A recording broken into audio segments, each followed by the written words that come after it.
Hey everyone, welcome back to another review video.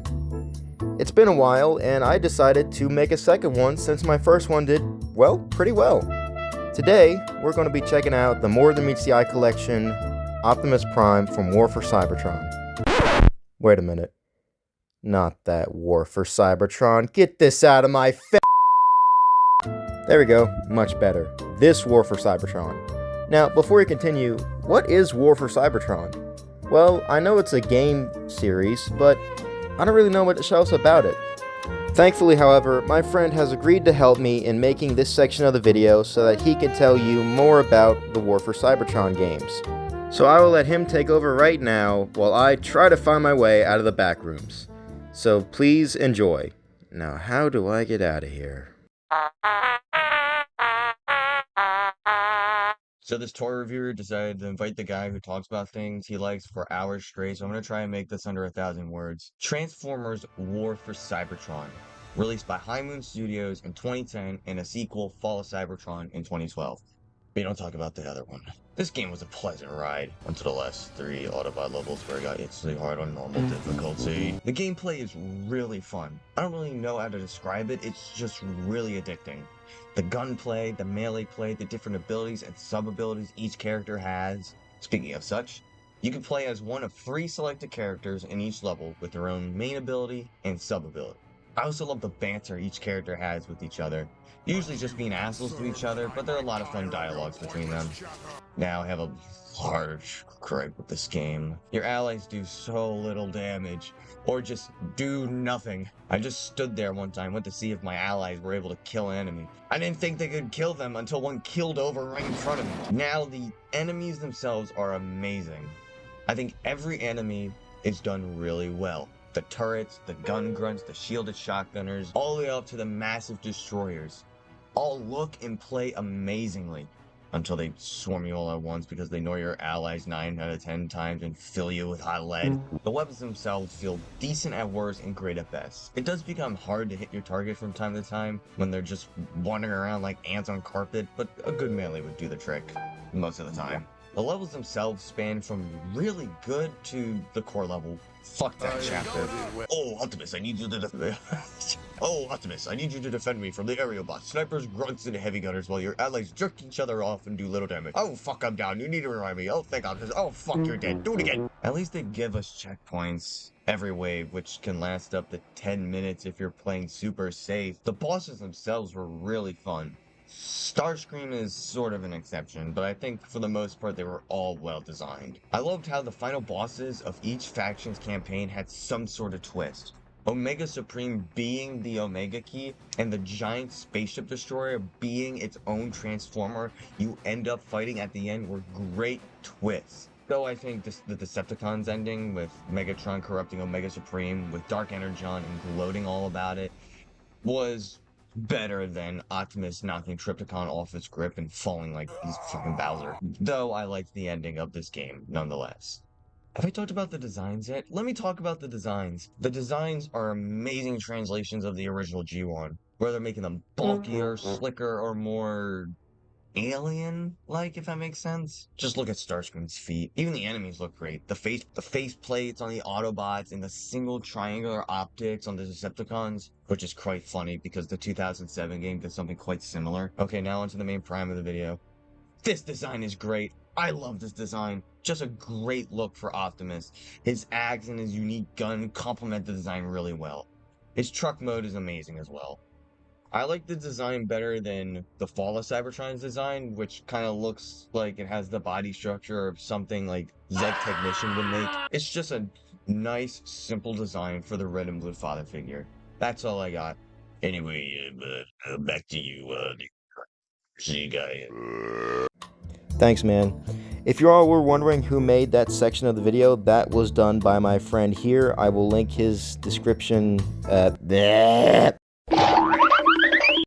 I will link his YouTube channel down in the description. I highly recommend you go check him out. He does make some really good videos, and I want to give a huge thanks to him yet again for helping make that section of the video. I could not have done it without him. So with that said, let's get on to the figure. Alright, here he is, the More Than Meets the Eye Collection, War for Cybertron, Optimus Prime. And I do have to agree, I love this figure and its design. The design is the reason I did buy this figure. Of course, being a More Than Meets the Eye Collection, that means he is exclusive to Target. That's the only reason I know that line exists for. This is a repaint of the original version of it, not the original 2010 toy, but they did come out with, because this was originally a Gamer Edition one, and what changed there is now he has like battles, like scrapes and stuff, like the paint's coming off on his arms, around the Autobot logo on his chest. They use a darker gray plastic right there, if you can see, and now you can see the orange lines that go through his chest, and it looks very game accurate to the game model. I'll put an image of that up here. He looks very, very game accurate. Like I said, I'll put an image probably right up about here. And I do like the detailing to the legs, to the top. It all looks fantastic. But now we can go to the accessories. He, of course, gets 3, one of which being the Matrix of Leadership. And this is a very nice Matrix. The paint looks amazing, the blue and the gold. I do like it because it's different enough from G1, but just like Optimus Prime, it takes enough of a spin on G1 and just adds that newer look to it, and I love it for that. He also has his blaster, which in spots is hollow, like down here, but it's also really detailed in certain spots, like you have over here with all the detailing. These plugs are for when they go into vehicle mode. It's not blast effect compatible with the blast effects I have now, but it probably is with others. And he also gets his axe, which also did get a repaint, because on the original Gamer Edition one, it only had like the orange highlights here, and the rest was just gray plastic. Now you can, the cool thing about this is you can actually split it open and have a dual-sided axe, which I think is more game accurate. The thing is though, it looks great from this side, not so much from this side, only because this right here just blocks like all this detailing. I think it definitely looks nicer from this side. So if you're gonna pose them, definitely pose them on this side. Now, to attach the axe itself, you have to take it apart, just split it in half. It doesn't get a full axe, and then you just take the Optimus, your figure right here. You're gonna put the axe in his hand, like so. Shoot. There you go, like that, and then take the part you took off of it and just reattach it right back down there. And now he's holding his axe, and I think it looks amazing the way he holds his axe. For the blaster, like in the game, his hands, as well as all the other people, Autobots and Decepticons, I didn't mean the same people, Cybertronians, you can take that off, and his gun, his blaster, will fit in right into that peg. You see that has a little tiny hole right there, and it will just clip into this peg right here. I need 2 hands to do this. And there you go, there is his blaster. That is Optimus Prime with his 2 weapons, but you also, of course, need to get the Matrix of Leadership in there. So you're going to take the chest piece, open it up, and this is a really nice Matrix chamber. Very detailed. I love the silver paint they use for this. I think it's very detailed out of all the Optimus Prime figures I have, which is either has detailing and isn't painted or doesn't have any detailing at all. So you're just going to take the Matrix and you're just going to put him right in there and close that up. And there you go. That is Optimus Prime with all his accessories.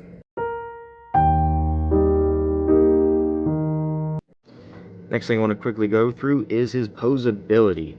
So, starting with the head, his head is on a ball joint, so he can actually look up quite a bit. He can look down quite a bit. He can look in a full 360 rotation. I am, of course, struggling with it.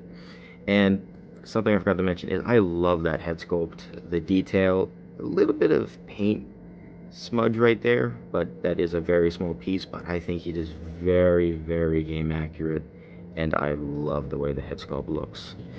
As for the arms, his arms can go fully out to the side thanks to the transformation. He can do also a 360 rotation. Arms can bend to a little bit above 90 degrees actually. Does have a elbow rotation. And if you actually have the blaster equipped, it actually can go further. He does have a wrist rotation, as you can see. But if you have the axe in the hand, it does kind of limit how far the rotation can go. He has a very nice waist rotation as well. Feet can kick forward a lot. And he has a knee bend for 90 degrees. One thing about it, and this is probably the biggest failure in his articulation, is he can only kick back that much. And that kind of sucks. It's only because of the way like these legs are sculpted and the way it collides with this piece back here and there where the mushroom peg meets his torso. Not really a big deal. Coming down to the feet, his feet can go down and they can pivot. That is articulation, and I do love the sculpting and detail on the feet. And a lot of people don't like how this piece looks on his feet, but it is game accurate and I do like it a lot. You can also mess with these smokestacks. So that is his articulation. So he is pretty opposable figure. He's not the worst. Head sculpt is very nice on that ball peg. He really isn't limited except for that like leg joint. He isn't the worst out of the line. Because if you've seen Gamer Edition Megatron, then you know what's bad. And going to turn into a truck now. Birch church a church, a ding ding church. Okay, now since we've looked at the robot mode, let's get into vehicle mode. So to start off transformation, you want to straighten everything up, make sure everything nice and straight, make it easier. And you're going to take these arms, pull them out to the side, make him look like he's T-posing. Then you're going to take these hinges and just slide them out. Be careful, these are a little bit loose. I think they made them that way to have a little bit of play in them so they wouldn't snap easily. Also, I forgot to mention in the posability, if you take these shoulders out, you do get a bit of a butterfly joint, and you can make him hold the axe with two hands. After you have them like this, come around to the back, extend that out, bring it down, rotate it around, then take these shoulders, rotate them around as well to where you get them into this position. Before taking the head, moving it back, and then taking this entire section right here and clipping it into the back like so. After that's done, you want to bring this down, and you might need to move these shoulders out of the way just to get the front bumper of the vehicle mode in. I know that might not feel the greatest, but you got to do it. And then clip this little clip into there on both sides like so, and that is the top of him done. Now for the legs, you want to start by rotating the waist 180 degrees, connecting the legs up here, both here and here, and down by the feet.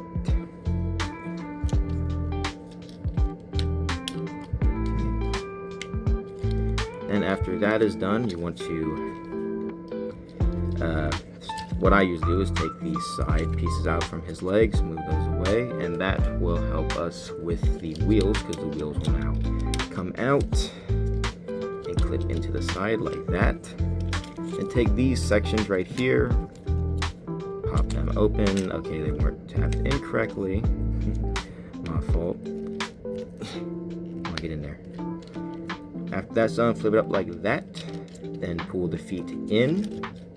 What we're going to do next is take this entire section and bend it forward. This is when that forward kicking comes into play. You're going to take the arms and you're going to rotate them in like that, both sides, and you want that little piece to clip into this little piece right here. So you're going to take advantage of that butterfly joint like I mentioned and clip them in like so. Then you're going to bring this section back down. For some reason might be a little bit of a pain because you have to bend the feet as well as the entire waist, and those things are going to clip those little lines right here. You can see I'm going to clip into that tiny little clip in there, which might be a little bit of a pain. Is it going to fight me with this? Come on, it's right there.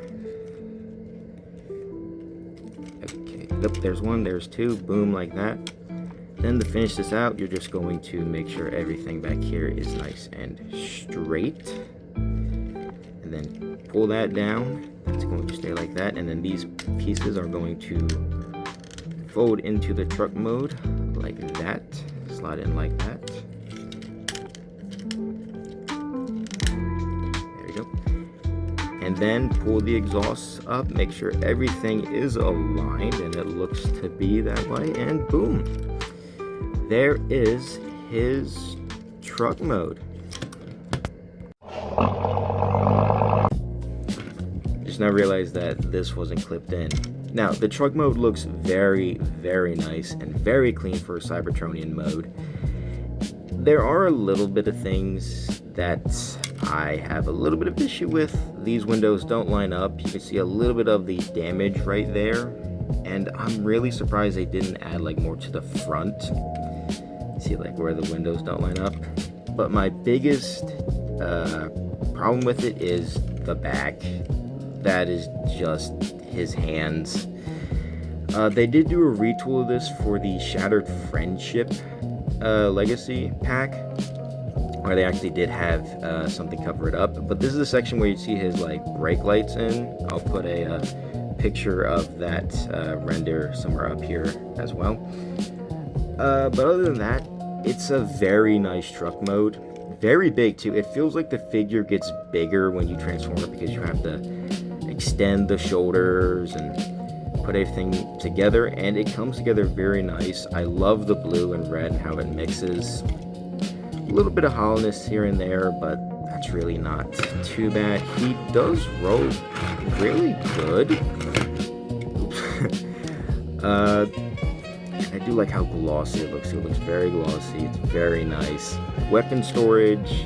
This is where this comes in. You're going to plug these two holes right back here, if you can see them right there, into these. Like so.